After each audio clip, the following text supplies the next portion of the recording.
The towers of Ithermore rose high into the purple sky, and they had been standing there for thousands of years without any damage or war coming to harm them, but today was different. Something bad was finally coming to this peaceful Place Larastra. Stood at the top of the highest tower, and she was watching the sky with worry in her heart because she could see the enemy ships coming down through the clouds, and there were so many of them that they blocked out the light from the two suns that normally shone on her city. She was an elf with long silver hair that moved in the wind, and her eyes were a deep purple color that matched the sky. And she wore armor that was made from a special metal that could stop most weapons from hurting her. And beside her was her dragon, whose name was Emberwing Burburm. He was huge, and his scales looked like melted copper in the sunlight, and smoke came from his nose with every breath. And he was old and wise, and had lived for many centuries, and seen many things that others had not. The enemy was called the Krathic, and they were a race of beings that looked like giant insects with hard shells and sharp claws, and they had conquered 17 other worlds before coming here, and everyone knew that when the Krathic came to a planet, they did not leave until everything was destroyed or surrendered. Larestris knew that her people only had 5,000 soldiers who could fight, and the enemy had 40,000 or maybe even more, and her people had good weapons that shot beams of energy, and they had shields that could stop most attacks. But the Krathic had broken through shields before on other worlds behind her. In the tower room, something strange happened because a circle of light appeared in the air, and it was not supposed to be there, because their security systems should have stopped anyone from making a portal into this place. She turned fast, and her weapon came to her hand, and it was a blade made of pure energy that glowed bright blue, and she held it ready to fight whatever came through that portal. Person stepped through, and this person wore strange armor that was different from anything Larastra had seen before, because it was made of metal plates over dark fabric, and the person carried a weapon that looked very simple and old. Stranger took off the helmet, and Larastra saw that it was a woman with short brown hair and tired eyes, and she looked like she had been fighting for a long time. A woman spoke and said her name was Kate Morrison, and she was a lieutenant in something called the United States Marine Corps from a planet called Earth, and she said she had come to help them. Larastra kept her weapon ready because she did not know this person or this Earth place, and she asked how this stranger had gotten past all their defenses and security systems. Kate explained that they had picked up a distress signal that came through a wormhole, and it had reached her ship 3 days ago, and when they investigated, they found out that this world was about to be invaded, so she had come through the wormhole to offer help. Larastra looked at the invasion force outside and then back at this human, and she asked if Kate had come alone, because one soldier would not make much difference against 40,000 enemies. Kate touched something on her wrist and said that her ship was in orbit above the planet with a small crew, and they were mostly scientists, but she had brought supplies that might be useful. Suddenly things started falling from the sky, and they were burning as they came through the air, and Emberwing launched himself from the tower with a mighty roar, and he caught one of the falling objects and brought it down gently to the ground below. When Larastra went down to see what was in these containers, she found weapons inside, but they were not energy weapons like her people used, and instead they were simple guns that used chemical explosions to shoot pieces of metal, and there were also grenades and ammunition and other supplies. What caught her attention most was a collection of long blades, and each blade had a special attachment that would let it connect to the bottom of a rifle. Kate came and stood beside her and picked up one of the blades, and she tested its edge with her thumb, and then she looked at Larastra and made an observation. She said that the armory of this city had very advanced weapons, and there were energy rifles and plasma cannons and shield generators, and all of it was very impressive technology, but she had noticed something missing from all those advanced weapons. Kate held up the blade attachment and asked where the bayonet slot was on their advance rifle. Larastra did not understand at first, because her people had not used blade weapons attached to guns for many generations, and their technology moved beyond such primitive things. Kate explained that when the power cells ran out, and when the shields failed, and when all the advanced technology stopped working, then a soldier needed something simple that would still work, and that was what these blades were. For Emberwing had been listening to all of this, and he made a deep rumbling. sound in his chest and spoke directly into their minds, using his telepathic ability. He said that the human spoke with wisdom, because he had lived through 5 major wars in his long life, and he knew that the last part of any battle was never won. With fancy weapons, but with determination and simple tools, Lyrastra was not convinced yet, because her people had always relied on their advanced technology, and it had served them well for thousands of years, and she did not see why they should go backward to using primitive weapons now. But Kate looked at her with those tired eyes and said something that made Lyrastra pause and think. She said that the Krathic had a strategy, and they knew exactly how long it took for defenders to run out of energy and ammunition for their advanced weapons, and they planned their attacks around that knowledge. And when the power cells were empty and the shields were down, then the defenders had nothing left to fight, Whitkit said she had read the reports from all 17 worlds that the Krathic had conquered, and it always ended the same way, because the defenders ran out of power at the worst possible moment, and then they were helpless. Lyrastra looked at her dragon and Emberwing, looked back at her, and she could feel his agreement with what the human was saying, even though it was hard to accept. More containers kept falling from the sky, and Kate's crew was dropping everything they could spare to help with the defense. And there were medical supplies and food rations and more ammunition, and more of those simple rifles with blade attachments. The elven soldiers started gathering around the containers and looking at the strange weapons with confusion, and some with disgust, because they thought these old-fashioned guns were beneath them. Kate did not seem bothered by their reactions, and she started showing them how the rifles worked and how to load the ammunition and how to attach the blades to the bottom of the barrel. She moved with confidence and efficiency, like someone who had done this many times before, and her hands never fumbled or hesitated as she demonstrated each step. Lyrastra watched and learned, even though she did not want to admit that this stranger might be right about what they needed. The invasion force was getting closer, and they would land in less than 2 hours, and then the fighting would begin. And Lyrastra knew that her people were not ready for the kind of grinding battle that was coming. Kate finished her demonstration and looked up at the sky, where the enemy ships were getting bigger and closer, and she said quietly that they did not have much time. She said that in the next few hours they would see if the old ways could help them survive what was coming, and she hoped that the elven soldiers would learn fast, because they would not get a second chance. Emberwing spread his great wings and roared a challenge at the approaching enemy, and the sound echoed across the city, and every person who heard it felt their courage grow a little stronger. Lyrastra made a decision then, and she told her soldiers to take the human weapons and learn how to use them, and she said that they would use every advantage they could get, because this was a battle for survival. Kate nodded with approval and began organizing training groups, and she worked fast because time was running out and the enemy would not wait for them to be ready. The city of Ethermore prepared for war, and for the first time in thousands of years they prepared with both advanced technology and ancient simple weapons, and no one knew yet if this combination would be enough to save them.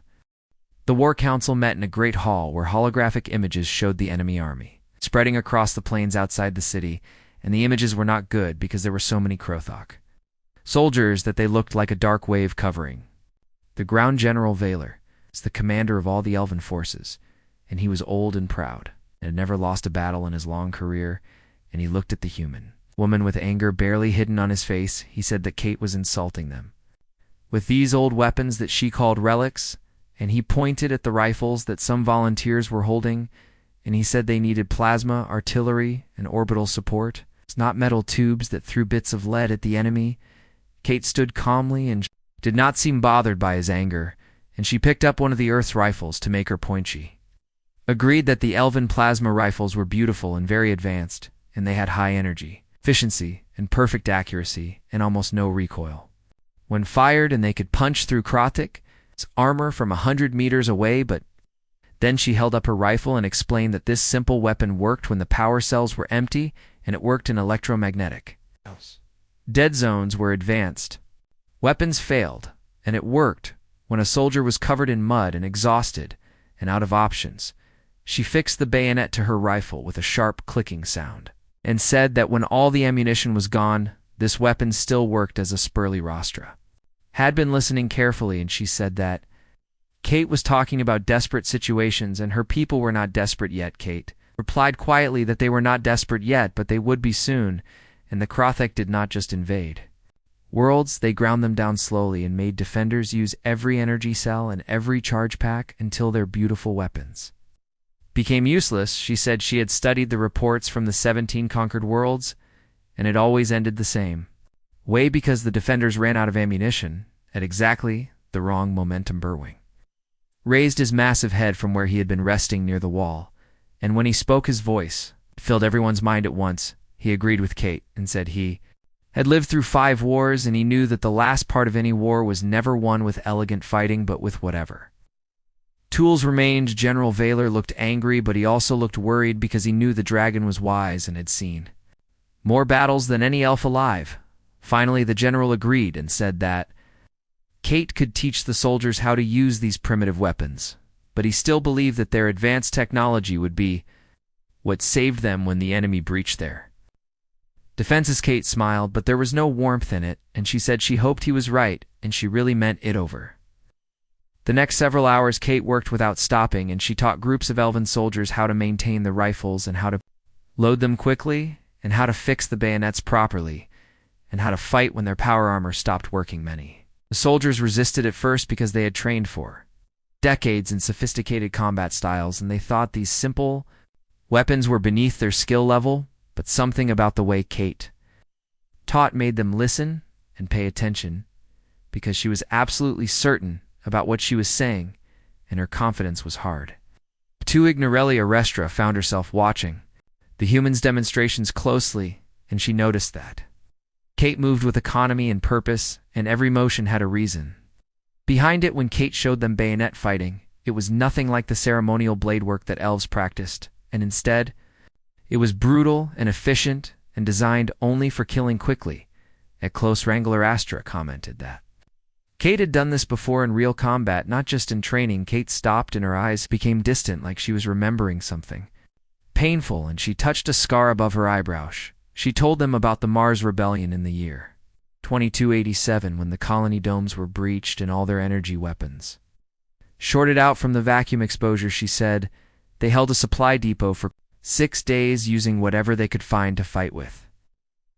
And that was where she learned about improvisation and survival.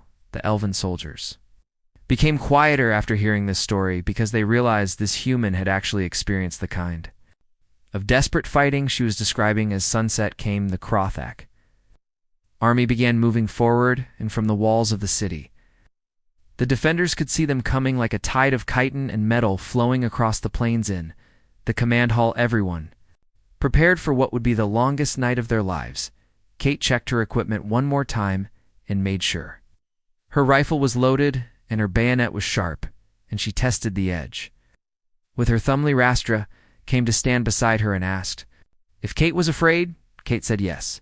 She was always afraid before a battle, but fear was useful because it kept you alert and careful, and the soldiers who claimed they felt no fear were either lying or foolish. Merwing joined them, and the great dragon looked out at the approaching enemy, and he said that he had burned many enemies in his long life, but he had never fought the Krothak before. He asked Kate what she knew about their tactics. Kate explained that the Krothak used overwhelming force and numbers, and they had no subtlety in their approach because they did not need it when they had such large armies. She said they would attack in waves, and each wave would be designed to drain the defenders' energy reserves and disrupt their shields, and eventually break through by pure attrition.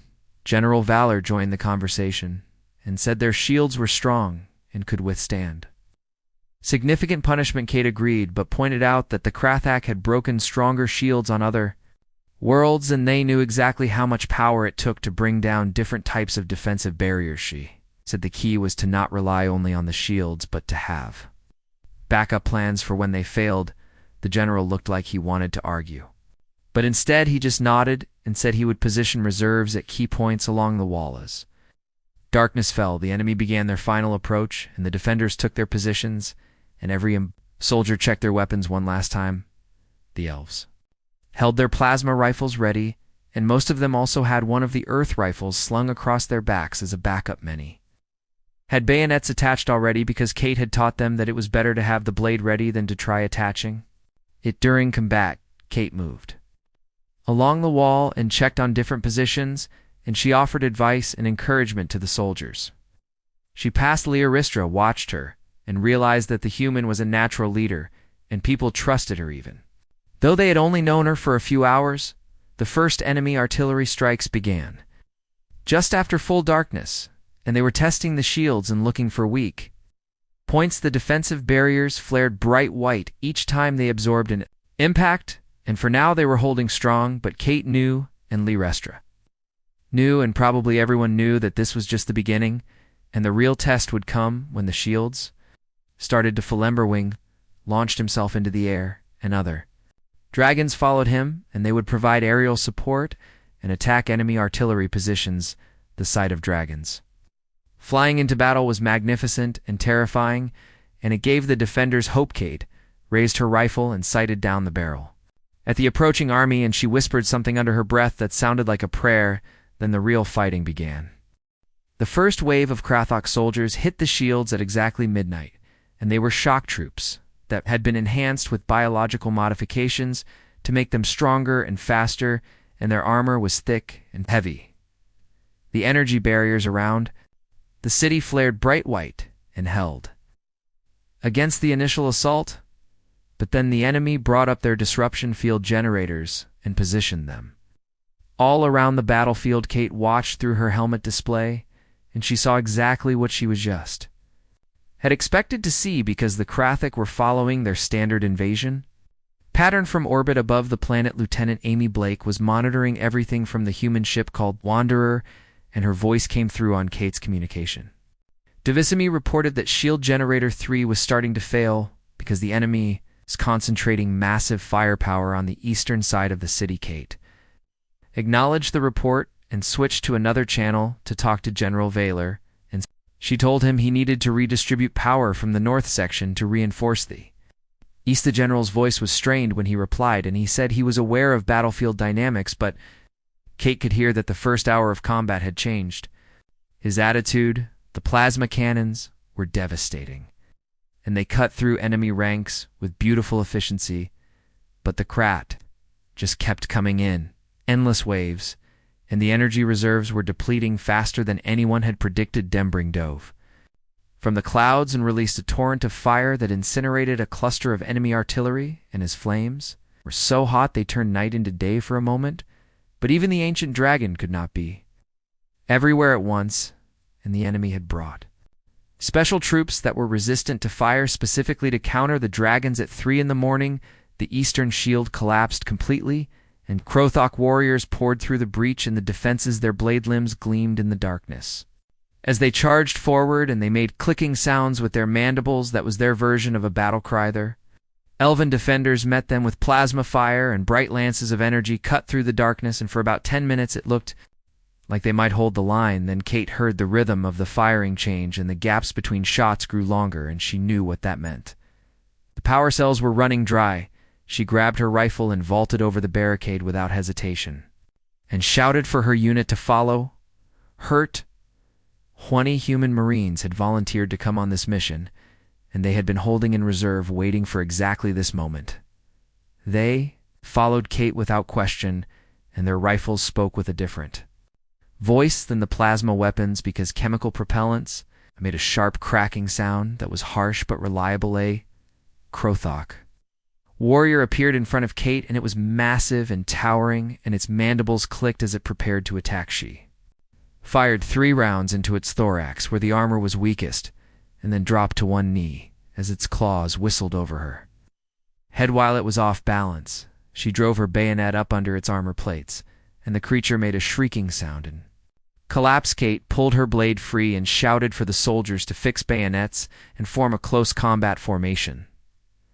The elven soldiers she had trained hesitated, but only for a second, because they remembered what she had taught them. They attached their blades and followed her into the breach, and what happened next was not the elegant warfare they had practiced for centuries. It was brutal close-quarters fighting, where rifles became spears and energy cells were forgotten, and all that mattered was steel and determination. Soldiers stabbed and slashed and pushed forward step by step, and the Krathok fell back because they had not expected this kind of savage resistance from above. Leoristra watched while riding on Emberwing's back, and she felt something change in her understanding of combat. The human was not trying to replace their technology, but was teaching them to survive when technology failed. Domberwing spoke into her mind and said that Kate was teaching them. Quickly, Laristra said that Kate was not her student. The dragon made a sound like laughter and asked if she was sure about that, because Laristra had been watching Kate's methods and learning her philosophy, and that was what students did. Domberwing banked hard and dove toward another group of enemies, and his claws tore through their ranks. By the time the sun rose, the breach was sealed, but the cost had been high, and bodies lay in heaps on both sides. Kate pulled her bayonet from the last enemy she had killed, and she was breathing hard, and her armor was scarred and dented from the fighting around her. The elven soldiers stared at their weapons with new understanding, because they had survived the night, not with elegant tactics, but with simple steel and refusal to break. General Vaylor found Kate as the sun came up over the battlefield, and his armor was damaged and his face showed exhaustion. He said simply that Kate had been right about the grinding nature of the battle and about running out of power. He looked at the bayonet still attached to his rifle and said he was sorry for his earlier arrogance. Kate nodded and accepted his apology, but then told him they were not done yet, because that had only been a probing attack to test their defenses. She said the real assault would come tonight. The general looked shocked and asked how she knew this. Kate explained that the Krothic always followed the same pattern, and they probed first to find weaknesses, and then they struck with everything they had. She said they needed to rest and resupply and prepare for an even bigger fight. Rastra had joined them, and she had wounds from fighting, but her eyes were bright with something that looked like respect. She asked what they should do to prepare. Kate said they needed to make a choice, because their shields would not survive another sustained assault, and their energy reserves were at 30%. If they were conservative, they might last 3 more days, but they could not win by being conservative. She spread out a holographic map and pointed to a location deep in enemy territory. She said that was where the Krothic command ship was located, and it was coordinating all their ground forces and jamming communications and powering the disruption fields. If they could destroy that ship, the enemy army would lose cohesion and become much easier to defeat. General Vaylor shook his head and said the command ship was 40 miles behind enemy lines and protected by their entire army. He said they would need to punch through with everything they had, and that would leave the city defenseless. Kate looked at Emberwing, and the great dragon met her gaze, and understanding passed between them. She said they would not need to use everything, because they had dragons. Laristra understood what Kate was proposing, and she said it out loud. A dragon strike with all their riders attacking the command ship at once while a ground team disabled its shields. The general said flatly that it was Suicide Deemborwing, corrected him and said it was audacious. The dragon explained that the Krothic thought dragons were simple beasts that were powerful but predictable. They did not expect coordinated tactics or cooperation between dragons and ground forces. Kate added that her ship could provide orbital fire support, and she would lead the ground team personally. The council debated for an hour, and the vote was close, but finally audacity won over caution as the day progressed. Kate assembled her strike team, and it consisted of 15 Marines and 30 Elven commandos, and Laristra insisted on joining them.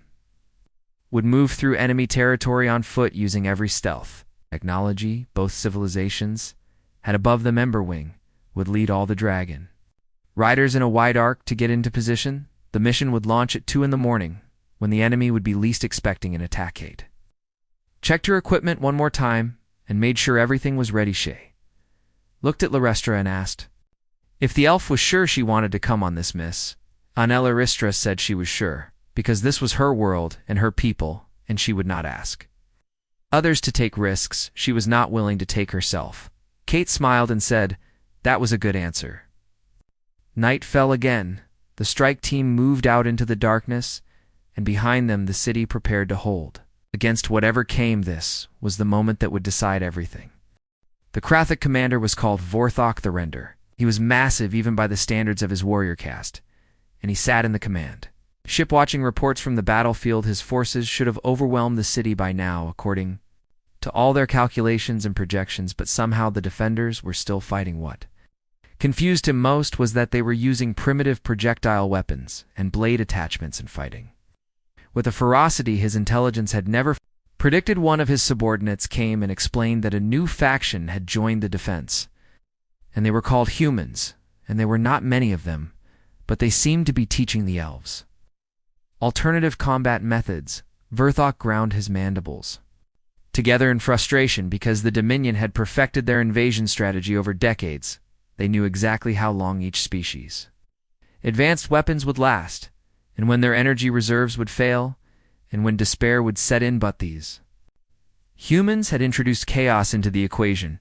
He ordered his subordinate to double the assault for tonight, and said they would crush the defenders before they could adapt any further. In Ithermore, Kate gathered her strike team and went over the plan one final time.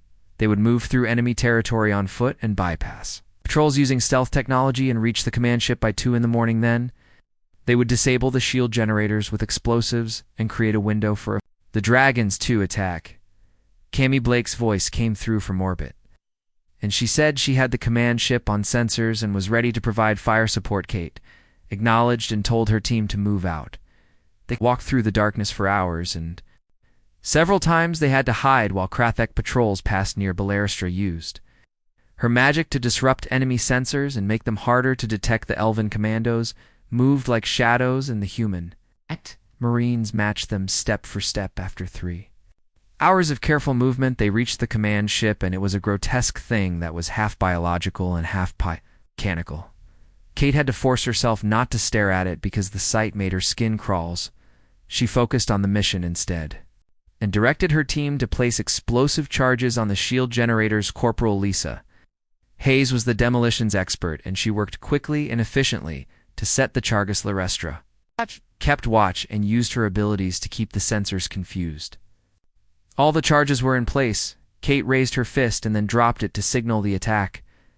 The night exploded with fire and light as the shield generators detonated in sequence. For a brief moment, the command ship was vulnerable.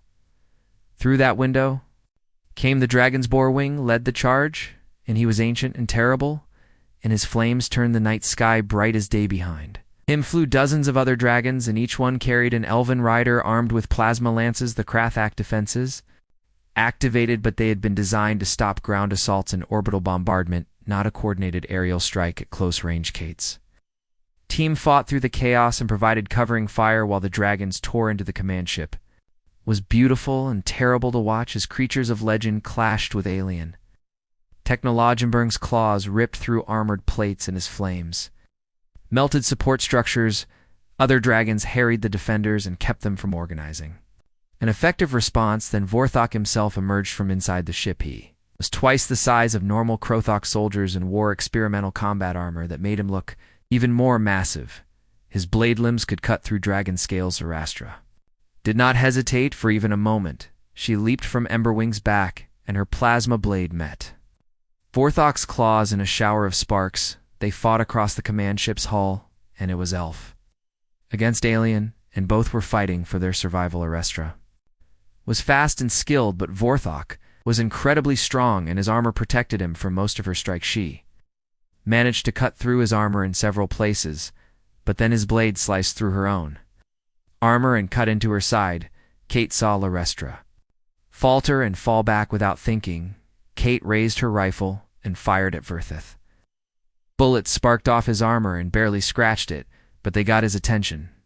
He turned toward this new threat, and his mandibles clicked with rage. Kate muttered that she really should have brought something bigger. She fixed her bayonet as Vorthok charged at her. He was fast for something so large, and his first strike would have killed her, but she dove under it and rolled and came up, driving her blade into a joint in his armor. It was not much damage, but it bought Larestra time to recover from her wound. Together, the human and the elf fought the Krothak commander. It should not have worked because they were too small and too fragile compared to this monster, but they fought with desperate coordination and covered each other's weaknesses and exploited every opening they could find. Kate would distract him with gunfire, and then Larestra would strike at weak points in his armor.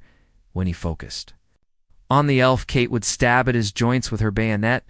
They fought for what felt like hours, but was probably only minutes. Vorthok was powerful, but he was also growing frustrated because these small beings would not. Delira saw her chance when he overextended on a strike meant to kill Kaiichi. drove her plasma blade into his throat with all her strength. Alien Commander made a gurgling sound and fell backward. He crashed onto the hull with such force that the metal buckled beneath. Himemberwing roared in triumph, and the sound echoed across the entire battlefield. The command ship was crippled, and systems were failing throughout its structure. Kate gasped into her communication device and told Amy that the target was neutralized. She told General Vaylor that he was clear to launch a counterattack from the city. The Elven forces surged forward with their weapons recharged and their spirits lifted by the dragon victory. The Krothak army fell into disarray because their coordination was broken and their jamming systems were offline. The battle that followed was fierce, but the outcome was no longer in doubt. By the time dawn came, the Krothak were in full retreat, and they abandoned their equipment and fled to orbit in the hull of the dying command ship. Kate helped Larestra stand up. The elf was bleeding from many wounds, but her eyes were bright with victor. Larestra said that Kate had saved her life with that primitive weapon and primitive blade. Kate smiled despite her exhaustion and said that sometimes the old ways were the best ways. She said sometimes you just needed steel and stubbornness. Landed beside them, and his scales were scorched, but his presence was as magnificent as ever. He said that Kate spoke truth. They had won today, not with their most advanced weapons, but with their most enduring ones. He said those were courage and adaptation, and the willingness to fight when all seemed. Loskate looked out at the retreating enemy and allowed herself to feel relief. They had done it against impossible odds. They had defended the city and driven back an army that had conquered 17 worlds below them. The elven soldiers were celebrating, but Kate knew this was not over. The Krothak would regroup and might come back someday, but for now they had one, and that was Inali. Restra put her hand on Kate's shoulder and said, "Thank you." Kate just nodded because words seemed inadequate for what they had all been through together. The sun rose over Ethermore, and for the first time in days the sky was clear of enemy ships. It was a new beginning. 3 months had passed since the battle, and Ithamore had been rebuilt, and the crystalline spires gleamed once more in the sunlight.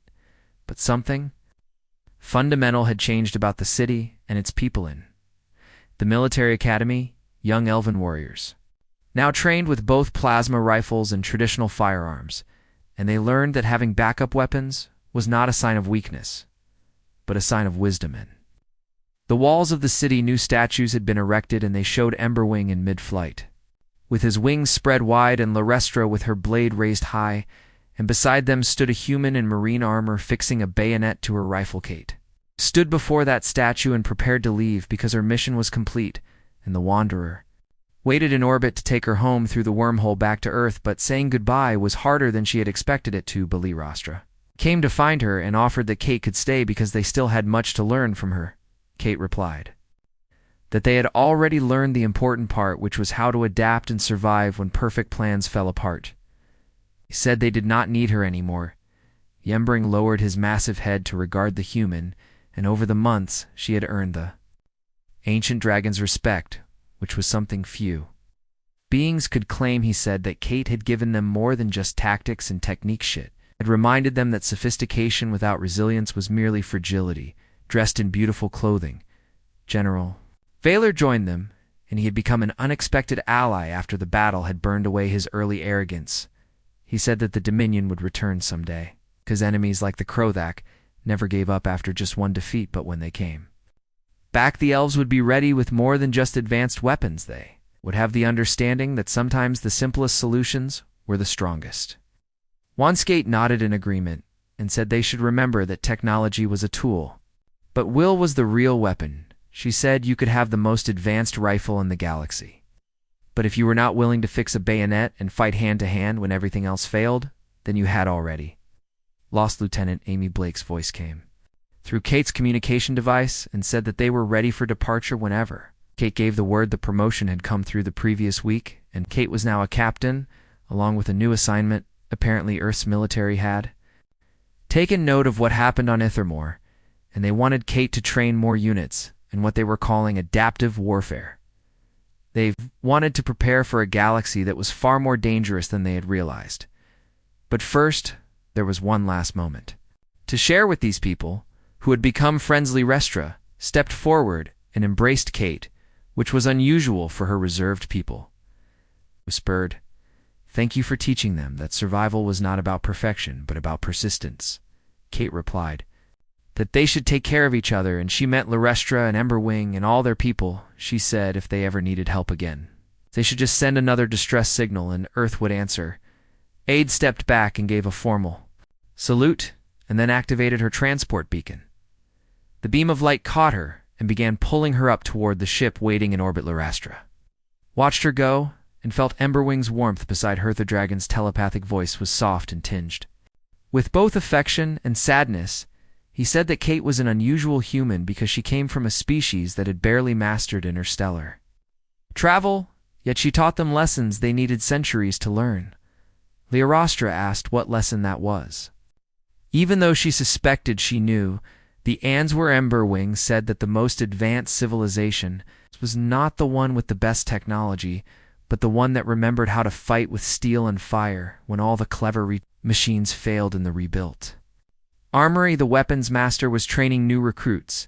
He held up a plasma rifle in one hand because it was elegant and powerful, and his other hand he held a simple combat knife. He told his students that both were weapons, and one was more advanced and more efficient and more precise, but both could win a war. Key was knowing when to use each one, and never forgetting that the most important weapon was not in your hands but in your heart. These words would echo through Elven military doctrine for generations to come on Earth. In a briefing room at Marine Corps headquarters, Kate Morrison stood before a room full of officers and scientists behind. Her hologram showed the Battle of Ethamor and the moment when dragons and marines fought side by side against impossible odds. She told them that humanity was stepping into a much larger universe. A universe with species thousands of years more advanced than humans. Some would see humanity as primitive and beneath noticeand by their standards of technology. They might be right, but humans had something those advanced species had forgotten, something carried from caves and trenches and desperate last stands throughout human history. Shay picked up a rifle from the table, and it was an M4A3, which was the same model she had carried on Ethamor with practiced efficiency. She fixed the bayonet beneath the barrel.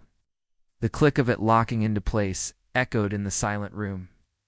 She said that humans remembered survival was not about having the best weapons. It was about the will to keep fighting when the power ran out, and when the shields fell, and when every sophisticated system failed. It was about steel and stubbornness, and the absolute refusal to quit. She said yes, they would learn alien technology and build better ships and better shields and better plasma rifles, but they would never forget how to fix a bayonet and fight at close quarters when everything else went wrong. She, with the rifle down on the table, Admiral Helen Cruz, who was the Marine Corps Commandant, asked what lesson that was. Kate smiled and thought of an elf with silver hair and a dragon with copper scales. She thought of a night when the old ways proved stronger than anyone expected. She said that the Armory might boast advanced weapons, but a warrior always asked where the bayonet slot was. The room erupted in applause, but Kate barely heard it. She was thinking of Ithamor and wondering if Larestra and Emberwing were looking at the same stars somewhere. Out in the galaxy, two civilizations had learned from each other. They had been transformed not by technology, but by the ancient truth that sometimes the simplest weapons wielded by determined hearts could change the course of history. In Armories on both Earth and Ithamor, weapons masters made sure every advanced rifle had a slot for a bayonet attachment, just in case, because you never knew when you would need it. But it was always better to have it and not need it than to need it and not have it. That was the lesson of Steeland. It would endure long after the most sophisticated weapons had been forgotten. Young soldiers on both worlds learned to maintain their energy weapons with care, but they also learned to keep a blade sharp and ready. They learned that technology could fail, but courage and determination never would. The story of the Battle of Ethamor spread across many worlds. Other species heard about the humans who taught ancient ways to an advanced civilization. They heard about the dragons who fought alongside marines. They heard about the elf warrior and the human soldier who defeated a mighty enemy with simple steel and stubborn heart. Some laughed and said it was just luck. Others understood that it was something Much more important, it was a reminder that advancement was not just about technology, it was about remembering the lessons that had kept your species alive through countless generations. Kate continued her work training new units and spreading the philosophy of adaptive warfare. Laristra became a legend among her people and taught new generations of warriors. Berber watched over them all with ancient wisdom, and on quiet nights, when the stars were bright, Kate would sometimes look up and wonder if somewhere out there, Larestra was looking at the same stars and remembering. Lesson of steel had been learned, and neither civilization would ever forget it.